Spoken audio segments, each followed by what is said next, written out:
자, 안녕하세요. 선생님입니다. 자, 오늘은 일제강점기, 이제 1930년대 이후의 저항, 1930년대 무장 독립 전쟁에 대해서 배워볼게요. 자, 여기서 용어 하나의 의미를 보면 무장 독립 전쟁이라는 용어를 사용했지.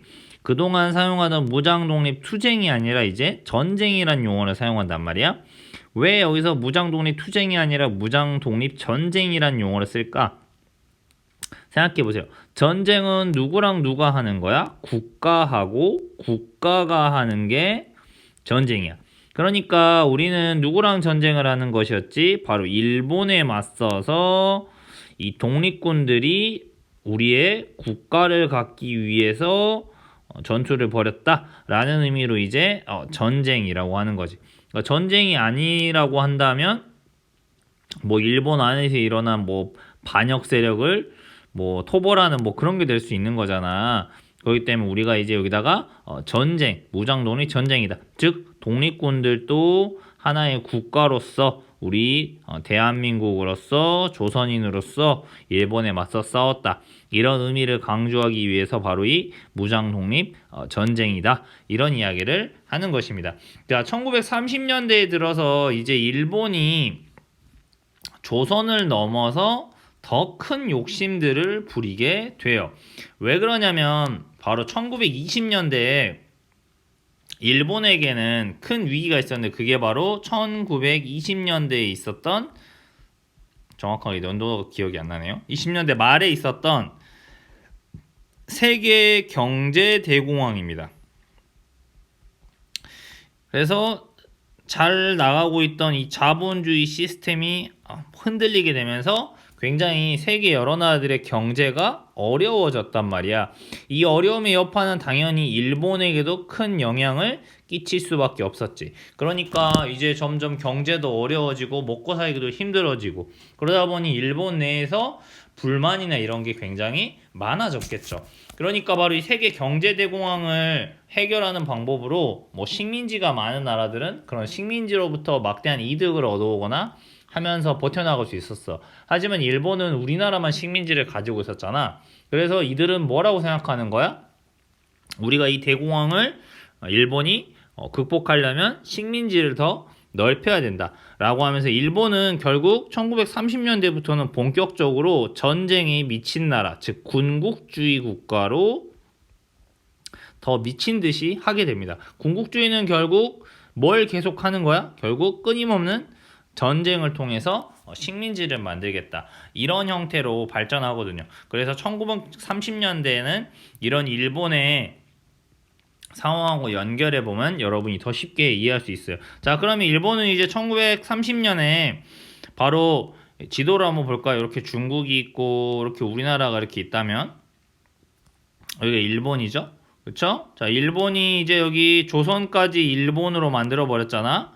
근데 땅이 더 부족하단 말이야. 자기들이 여기를 조선을 분명히 먹었지만 더 욕심이 생기는 것이지. 그래서 일본이 공격하는 게 결국 누구일까요? 바로 이 중국을 이제 목표로 삼는 것이지.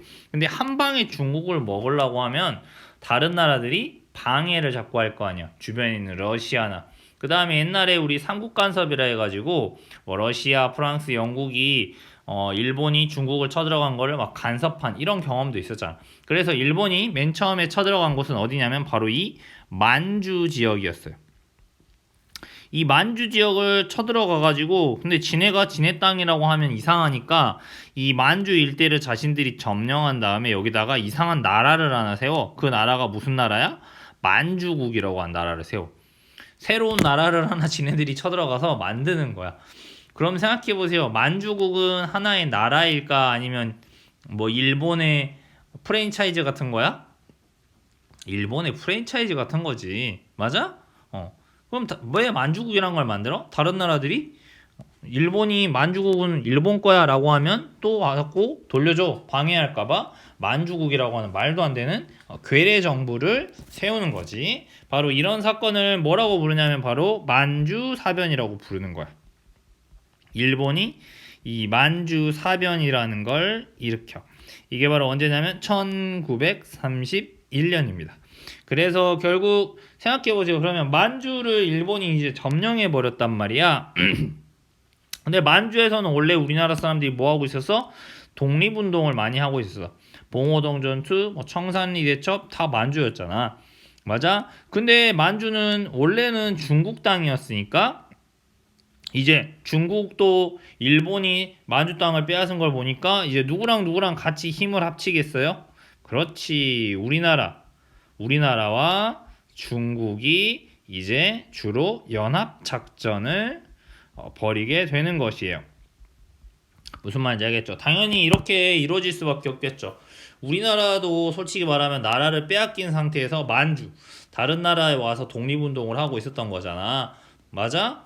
그러니까 중국인들의 눈치도 보면서 독립운동을 하고 있었어. 근데 중국인들이 이제는 모른 척 하다가 자신들도 우리나라랑 똑같이 나라를 일본에게 침략당하는 거야. 그러니까 이제 중국인하고 일본인하고 같이 힘을 합쳐서 일본하고 맞서 싸워야 되겠지. 그래서 주로 이 1930년대 독립운동은 한중 연합작전의 형태로 이루어지게 됩니다. 무슨 말인지 알겠죠? 자, 그럼 첫 번째 먼저 독립운동의 방향 먼저 볼게요. 자, 마찬가지로 지도를 좀 그려봐야 되는데요. 뭐 지도를 쭉 이렇게 중국을 쭉 이렇게 그리면 이렇게 조선이 있고요. 뭐 이 정도까지만 그리면 될 것 같아요. 쭉 해서 여러분도 우리나라 땅 잘 그리면 좋지만 자 이렇게 기억하고 자 우리나라의 독립운동 먼저 보시면요. 자 첫 번째로는 자 맨 처음에 우리 저번 시간에 배웠던 게 바로 기억날 거예요. 자 삼부라고 결국 독립운동 단체들을 통합한 게 있었다고 했죠. 그래서 삼부로 통합이 되었다.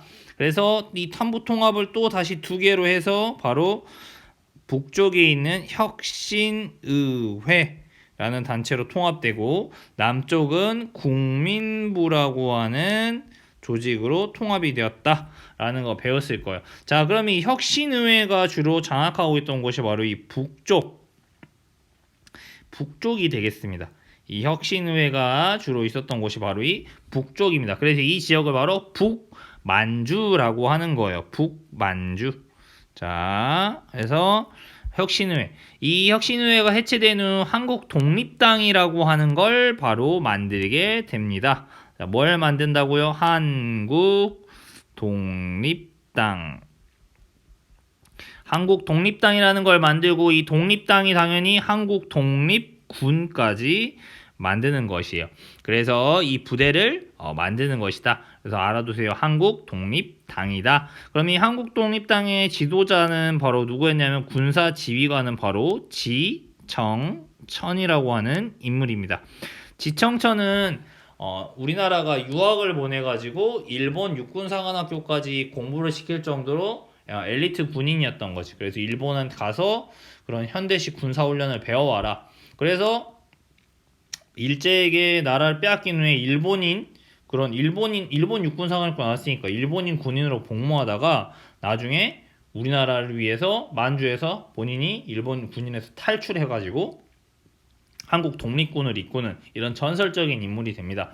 당연히 육군사관학교를 졸업했으니까 무기라든지 군사라든지 뭐 그런 전략이나 전술에 대해서 굉장히 뛰어난 사람이었겠죠. 바로 지청천입니다. 그래서 이 지청천이 한국 독립군을 지휘하게 됩니다. 마찬가지로 혼자 하는 게 아니라 중국과 연합하게 된다 이 말이야. 그래서 승리를 거둔 전투들 이름을 알아둬야 돼요. 이름이 바로 쌍성보 전투, 그 다음 대전자령 전투. 이렇게 지명을 알아두시면 좋을 것 같아요. 이 전투에서 승리를 거두게 된다. 주로 일본군이 무기를 나르는 그런 길목에 기다리고 있다가 공격을 해서 매복해서 있다가 일본군을 공격해서 일본군의 무기라든지 이런 것들을 빼앗아 오는 이런 전투의 성과를 거두게 돼요. 자, 한국 독립군의 바로 지청천 기억해 주시면 될 것 같아요. 자, 그리고 국민부는 주로 남쪽에 있는 이 남만주 지역이 터전이었어요. 자, 이쪽에 세력이 많았습니다. 그러면 이 국민부가 만든 것은 바로 무슨 군이냐면 바로 조선혁명당이라고 하는 단체를 만들게 돼요. 조선혁명당을 만들게 되고 당연히 조선혁명당이 만든 군이니까 바로 조선혁명군이 되겠죠. 맞아요. 좋습니다. 자, 여기를 이끈 인물은 바로 누구냐면 양세봉이라고 하는 사람입니다. 양세봉. 네, 마찬가지로 이 조선혁명군은 바로 영릉가라고 하는 전투와 흥경성 전투에서 일본군을 무찔렀다. 자, 이 전투 이름이 뭐냐고 물어보진 않아요. 알겠어요? 근데 어떤 인물과 어떤 조직이 이런 독립운동을 벌였느냐 정도는 물어볼 수도 있을 것 같아.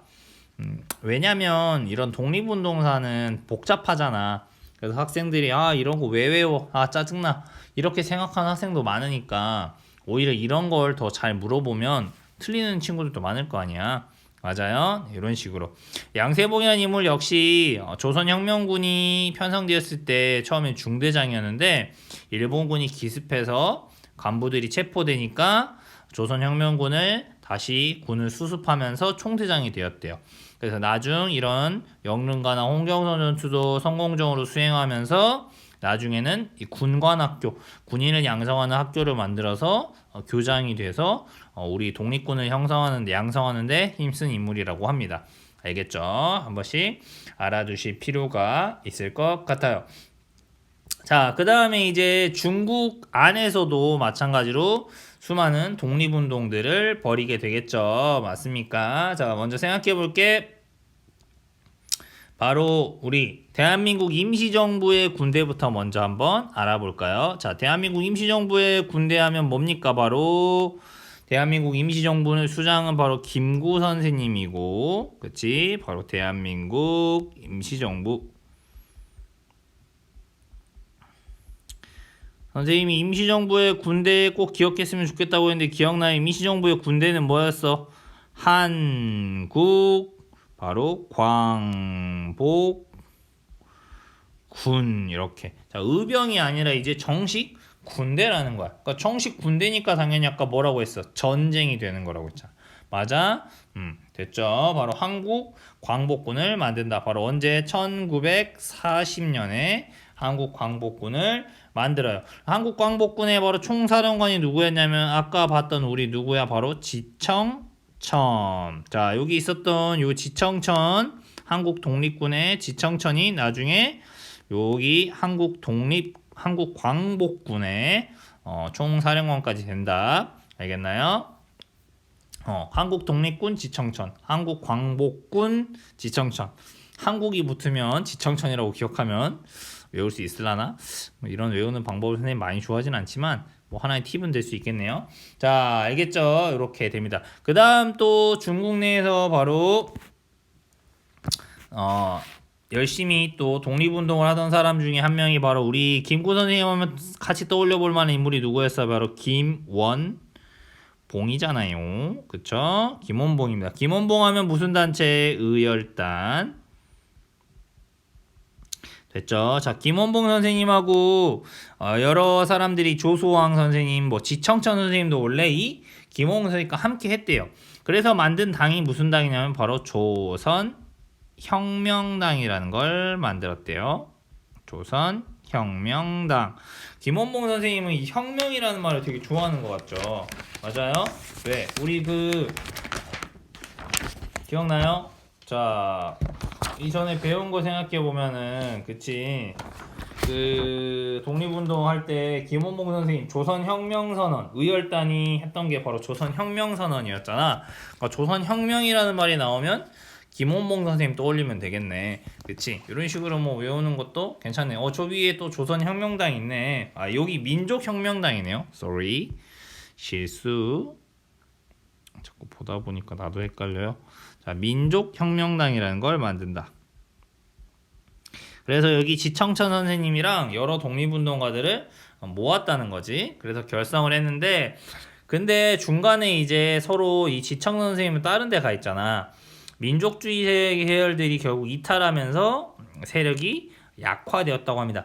그 중에 하나가 김원봉 선생님은 약간 공산주의적인, 그러니까 사회주의적인 조금 생각을 갖고 있었던 걸로 보여. 왜냐하면 나중에 해방되고 나서 북한으로 넘어가거든요. 김일성이 만든 북한으로. 그래서 이 김원봉 선생님의 역사가 옛날에는 많이 가르치지 않았었습니다. 근데 지금은 김원봉 선생님이 나중에 북한으로 넘어간 것과 이분이 진짜로 일제시대에 독립운동을 했던 것은 다르게 평가해야 된다. 이런 이야기들이 나오면서 이 김원봉 선생님이 이렇게 교과서에서 더 많이 다루게 된 거예요. 선생님이 배울 때만 해도 독립운동가 중에서 이 김원봉 선생님 이름은 거의 들어보기 힘들었었어요. 그러니까 역사라는 것도 이렇게 상황에 따라서 조금씩 달라진다라고 생각해 주시면 될 것 같아요. 김원봉 선생님이 만든 민족혁명당이 결국 민족주의 계열들이 빠져나가면서 바로 조선 민족전선연맹 이런 것들을 만들게 되고, 들어만 놓을게요. 선생님도 다 못 외우겠어요. 정리하면서 외우면 될 것 같아요. 1935년, 이건 1937년 이렇게 조선민족 전선연맹을 만든다. 그 다음에 이제 알아둘 만한 게 여기 있는 조선의용대. 이건 이제 시험에 잘 나올 것 같아. 왠지. 조선의용대. 자, 조선의용대는 바로 1938년에 마찬가지로 김원봉 선생님과 중국 국민당이 지원해 주는 거야. 자, 이제 중국이 지원해 준 공식적인, 왜? 중국도 이 당시에 일본에게 공격을 받고 있었거든요. 일본한테 공격을 받은 게 바로 언제냐면, 자, 만주사변은 1931년이지만 이제 이 이후에 본격적으로 일본과 중국이 중일 전쟁을 벌이기 시작해. 이게 바로 몇 년이냐면 1937년이거든. 그러니까 일본이 이제 이 만주국에서 멈추는 게 아니라 이 중국 각지를 쳐들어가기 시작하는 거예요. 그래서 베이징, 상하이, 난징 이런 곳들을 막 공격해서 중국을 아예 전체를 식민지로 삼으려고 했던 게 37년이야. 그러니까 이제 38년에 의용대가 만들어졌네. 중국이 우리 독립군들을 훨씬 더 인정해주고 했겠죠. 맞아요. 그래서 중국 내부에서 만들어진 최초의 우리나라 부대다. 그러니까 정식 부대로 인정해 준 거야. 이전에 있는 독립군들은 중국이 정식으로 인정까지는 안 해줘. 그냥 이제 모르는 척 하는 거지. 근데 조선의용대는 조선인들로 이루어진 정식 부대다. 너네가 딱 대장이 김원봉이고, 그렇게 해서 명령 체계가 있는 부대를 인정해 준 부대는 바로 조선의용대가 최초였다라고 생각해 주시면 되겠습니다. 무슨 말인지 알겠죠? 자, 그래서 정보 수집, 선전, 그다음에 후방 교란, 중국군들을 주로 지원하는 임무를 했다고 합니다. 네, 그래서 바로 의용대원 중에서 일부는 항일 투쟁을 위해서 더 적극적으로 가서 조선의용군으로 재편되었다라고 하네요. 네, 조선의용대가 조선의용군으로 들어간 사람도 있고, 그 다음에 김원봉 선생님은 조선의용군으로 가지는 않고 바로 이 한국광복군에 또 합류를 하게 됩니다. 김원봉 선생님은 1942년에 한국광복군으로 합류한다 라고 봐주시면 될 것 같아요. 자, 그래서 한국광복군까지 봤고요. 한국광복군에 대해서 좀 더 설명드리면, 한국광복군은 1940년 충칭에서 정규군, 우리나라 대한민국 임시정부의 정규군으로 창설되었다라고 했죠. 광복군 하면 몇 가지 기억할 거 있죠. 우리나라 정부가 바로 대일 선전포고, 너네와 이제 전쟁을 하겠다라고 선전포고하고, 영국의 요청을 받아서 인도, 미얀마 전선에 참여했다. 복습하는 거야. 그 다음에 역시 마찬가지로 미국이랑 일본이 또 전쟁을 벌이고 있었죠. 태평양 전쟁. 그래서 미국 정보국인 OSS라는 조직의 도움을 받아서 국내 진공작전을 준비했다.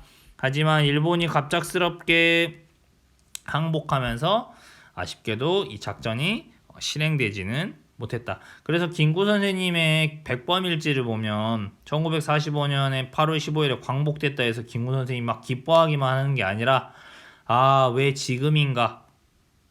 라고 하면서 이 국내 진공작전이 실행되지 못한 것에 굉장히 아쉬움을 느끼죠. 왜냐하면 만약 이 국내 진공작전이 실행됐다면 미국이 이 대한민국 임시정부를 같이 싸운 그런 나라로 공식적으로 인정해 줬을 수 있는 거잖아요. 근데 작전이 실행까지는 되지 않다 보니 나중에 미국이 바로 대한민국 임시정부를 공식적인 정부로 인정하지 않는 이런 일들이 생기게 되는 거예요. 그건 나중에 이제 또 해방 이후에 역사를 배우면서 또 설명을 드리도록 하겠습니다. 오늘 배운 내용 복습해 볼까요? 지청천이 이끈 한국 땡땡군은 중국군과 함께 쌍성보 전투, 대전자령 전투에서 일본군을 격퇴했다. 바로 뭐예요? 한국 독립군이죠. 지청천, 쌍성보, 대전자령 됐죠. 한국 독립군. 양세봉이 지휘한 거는 뭐였어요? 조선혁명군. 그치? 중국군과 함께 영릉가 전투, 그다음에 흥경선 전투에서 승리하였다. 김원봉, 지천창 등 중국 관내에서 활동한 독립운동가들이 연합하여 바로 민족혁명당이라는 걸 만들었다. 조선의용대는 중국 관내에서 결성된 최초의 한인 무장 부대였다. 조선의용대, 중국 관내 최초의 한인 부대였다. 그 다음 조선의용대의 일부 대원들은 화북지역으로 이동하여 바로 조선의용군으로 재편되었다. 자, 그래서 여기다가 공간이 부족해서 안 쓰려고 했는데 바로 나중에 조선의용군. 그래서 중국의 공산주의 세력과 함께 무장투쟁을 했다고 하네요. 그 다음 지청천은 한국 광복군 총사령관을 역임하였다. 지청천이라는 인물 오늘 알아두면 좋겠죠. 자, 복잡하지만 그래도 열심히 이렇게 우리나라 무장 독립운동을 위해서 전쟁을 수행해준 독립군들에게 존경하는 마음을 조금이나마 가졌으면 좋겠습니다.